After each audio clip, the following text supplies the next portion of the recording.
Glad to see everybody this morning. And for those of you that this is the first time, in the Connors Report, we share basically the current economic market and mega trends that are affecting our economy currently.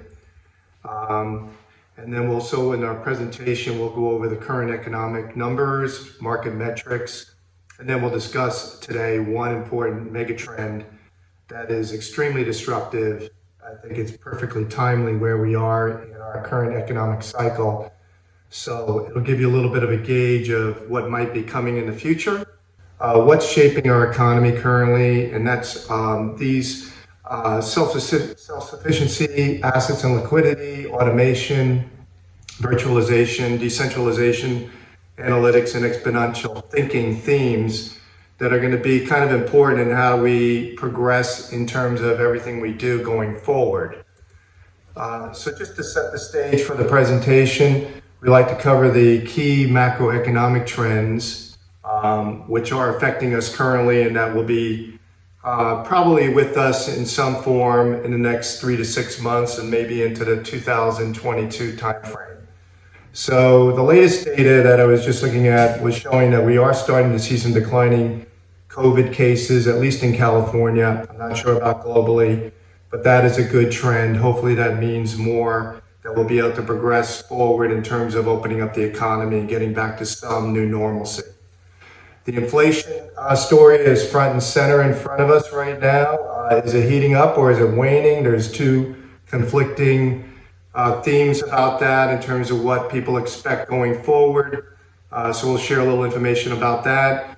If you happen to live in Southern California and drive down the pathways of, say, Huntington Beach, Long Beach, you probably have noticed a lot of container ships.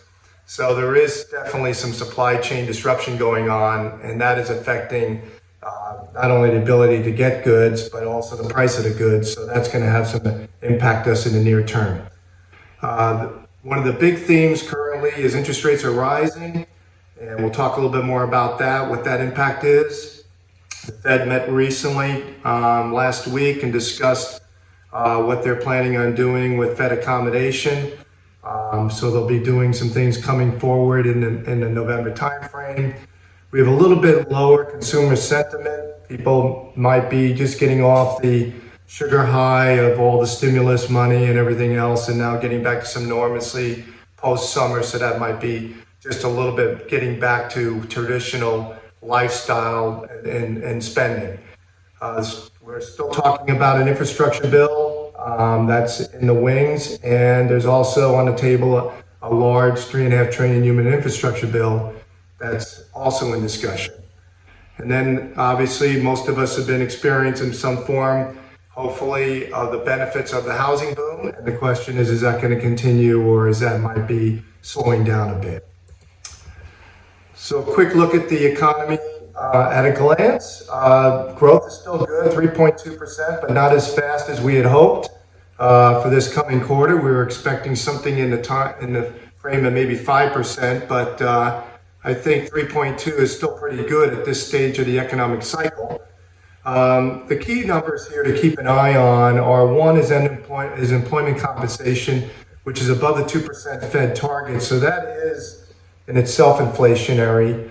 The other one is the 10-year yield just jumped above 1.5%, which while it's very low, it's all about the incremental change, which we jumped up from around 1.3%. So the market is worried about that. And part of the jitters yesterday of what people might have seen in some of the market drawdown was related to what people expect about interest rates. The other one that's also affecting us is energy. Crude oil futures jumped above 75, and the price of natural gas jumped above $6 per million cubic foot. So those are of concern because it's really employment compensation and energy that are two of the biggest contributors to inflation. The good number here also that is helping us going forward is the ISM Purchasing Managers Index. That's a barometer of growth, and that is showing that we're still going to probably have growth for the immediate future and into the rest of this year, so that's good for the markets. A quick look at the markets. We're still doing very well considering all the uncertainty. The markets are up strongly this year. The valuations are a little bit stretched at this point, over 20 times earnings for the S&P 500, but we're seeing very good profit growth and revenue growth and earnings per share growth projected for the third quarter. So while we are a little bit concerned about the inflationary picture and interest rates, the breadth of the market and the numbers underneath the market are still very positive. We had a little bit of shift in terms of what the market leadership was in this last few months. Prior to, earlier this year, we were looking at it, technology and consumer discretionary, two of the leading sectors that were driving our economy through COVID. And now it's broadening out, obviously, as the economy recovers, with energy and financial services the leader, which are more in the value space. So there's been a change in leadership of what's driving the market forward. As I mentioned earlier, the big concern is what's going to happen with interest rates, and with some of the Fed policy changes that are forthcoming, we probably are going to see higher interest rates going forward. So that's potentially going to affect both the market in terms of valuations for the earnings that we're getting, but also it could start affecting other things such as housing and some of the things that we use to buy and spend the money on in terms of the finance costs. However, according to the Fed at least, and some of the key indicators about inflation, we still are kind of in this area of that we expect inflation to be possibly transitory, although the new numbers are suggesting that maybe not. This may be a little bit longer term in terms of what's affecting us both in energy and the supply chain disruption. Most notably, if we look at recent prices of natural gas, there's a real pending problem here in terms of energy supplies that fuel a lot of the U.S. economy, but also the global economy, particularly over in Europe. They're having a big difficulty in getting enough natural gas into Western Europe from Eastern Europe currently. The Fed is now talking about the next phase of monetary policy, which is the tapering process, which for those of you that have heard this term called quantitative easing is the Fed basically buying certain types of collateral assets like treasury bonds and mortgage-backed securities. And they've been doing that for a number of years here, but they're talking about tapering that off, which in effect unleashes the lid on long-term interest rates. That was supposed to go through the end of 2022. The Fed in a recent statement said it would probably end in the second half of 2022. So that's why we're already seeing interest rates go up on the 30-year and the 10-year, which is also affecting everything else in terms of bond rates, interest rates, and the market, which is, we're seeing the beginnings of more volatility in the markets because of what people are projecting forward on interest rates. The first rate hike, which is also coming up in terms of projecting, is to be about the end of 2022 after QE ends. So this is setting the stage for a very difficult period going forward in the short term. We have a lot of debt. The balance sheet of the Fed is over $8 trillion. And if they're going to try to unwind that, thinking about the U.S. economy being $25 trillion, that's a huge amount of money that's going to be coming out of the monetary base and out of the economy. So in the next months ahead, particularly through maybe 2022, it's going to be interesting what happens and how far the Fed can actually go in terms of not only just continuing tapering, but actually considering raising interest rates. With $28 trillion of debt, we're already seeing the impact on the market in terms of the monetary base, which is already starting to decline, the global M2, and the correlation of the two between the S&P 500. So it's conceivable, like I said, that we could see a lower S&P 500, even though earnings are strong and will be strong, hopefully in the next 6 months. That because of monetary policy and the reduction of the Fed balance sheet as well as the money supply, that the market could struggle going forward here. So we have to keep an eye on that. So this leads to where we're going in the future. And One of the problems here is for the last 40 years, the U.S. particularly has become somewhat of a debtor nation in terms of we're spending more than we're bringing in terms of net income to the country. And this form of using debt to kind of not only finance our economy, but also to get us out of problems with our economy is now starting to come to a little bit of a head here. And if you look at the amount of debt that has been accumulated globally, over 120 trillion of global bonds, and the amount of money that has been put into the system in terms of stimulus, in terms of global money supply, there's a growing trend here that countries are beginning to wonder, should they own the dollar? You might have heard recently about El Salvador decided to make Bitcoin the legal tender or an alternative legal tender. And if you live in places like Latin America or maybe in Africa and other developing countries of the world, it's a growing problem that being on the dollar where we're printing money, we're doing deflationary type of, we're inflationary things with our money where real yields are negative almost on everything. You really can't afford to have money in cash anymore or bonds because you're not making any money on it. And in fact, you're losing money if you continue to own them.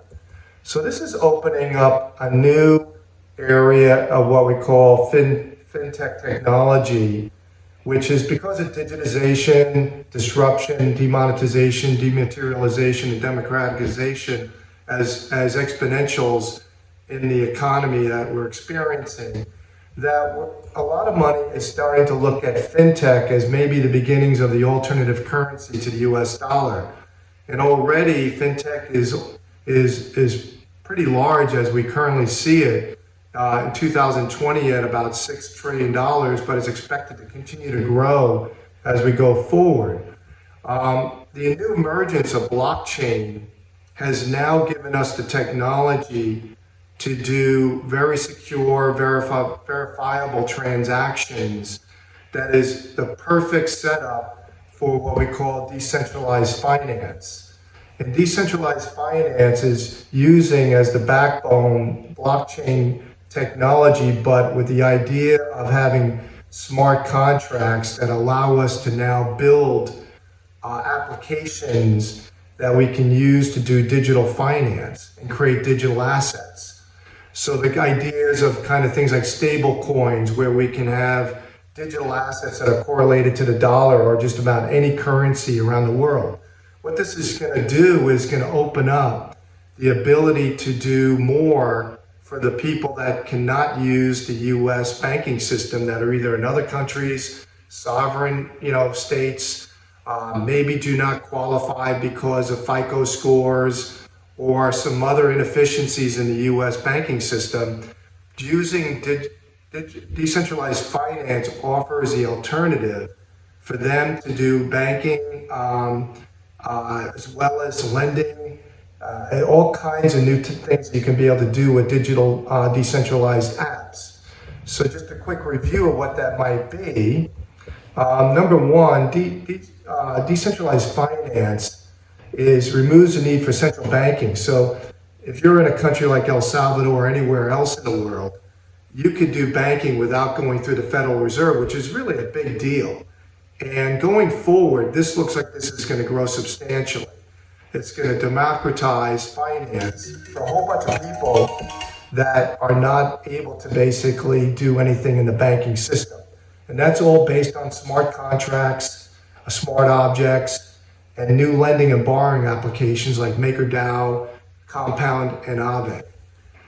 So if you kind of consider some of the things in the credit markets, there's a huge amount of debt out there that could be potentially converted over into cryptocurrencies or crypto digital assets. The credit markets in the United States, 4.2 trillion. The auto market, you've heard of Tesla opening up the ability to buy Tesla products with Bitcoin. The personal loan market, 84 billion. And then if we look at the digital payments market, the buy now, pay later, that's a $10 trillion market, which we only have about 2% penetration. So this is going to be a growing area where more and more people will be able to use digital technologies, digital assets to borrow money like they would on a Visa account, but only doing it maybe potentially with crypto assets or digital assets and tokens and so forth. The other thing is that because we're moving now from a traditional banking model, we can use new technologies and the convergence of things like AI to qualify people for loans that might not have been qualifiable because of the sovereignty of their bank or because of things like the traditional measures of bankability, which is FICO scores. And they've been able to prove that they've been able to basically extend loans and lending to individuals that prior to now were marginalized and were not able to get a loan as a result of it.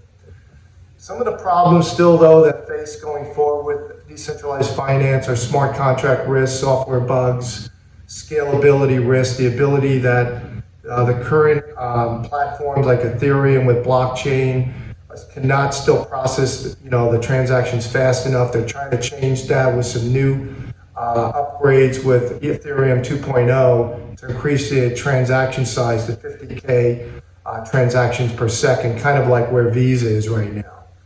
You have Oracle risk, which is off-chain pricing models and feeds. There is also decentralized exchange risk, automatic moneymaker risk, the overall uncertainty of the platforms going forward, liquidity risk, shared responsibility risk. There's no way to basically go back and get payment on a transaction that went awry because there's no central authority to correct for the human mistakes. And then there's environmental risk and regulatory risk of government intervention.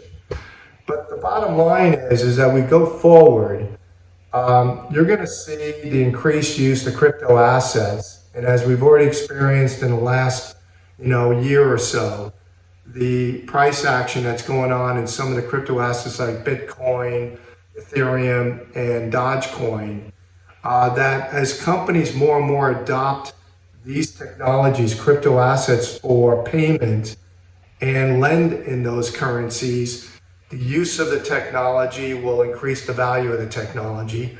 And so it's very likely if you're looking at, this growing alternate asset class, that this can be something considered from an investment case going forward as alternatives to other alternative asset classes that we call like gold, precious metals, and real estate.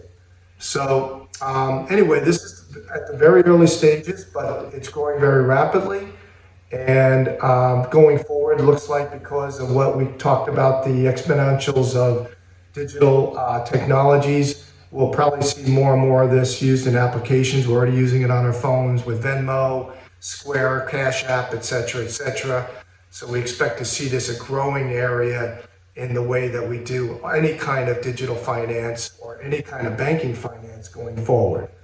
So those conclude my thoughts. I'll turn it back to you, Bill.